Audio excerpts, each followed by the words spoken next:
How to hide apps on iPhone. So if at the end of this you found this open informative, please don't forget to like and then subscribe. If you have some application hidden on your iPhone and now you want to hide all of this app, then this is what you should do. Go to your app menu and then swipe to the end until you get to the app library. On the app library, scroll down, then you should see hidden at the bottom right.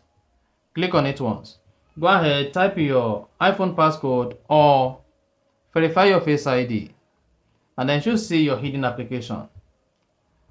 Go ahead, press and hold the application, and then tap Don't Require Passcode.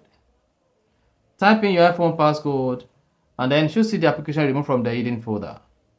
Now, to bring the application to your home screen, click on Set and search for the name of the application. Press and hold it. Click on Add to Home Screen, and then the application will be added to your home screen. You can now go ahead and access the application on your phone. So that's exactly how to hide apps on iPhone. If you found this helpful and informative, please don't forget to like and then subscribe.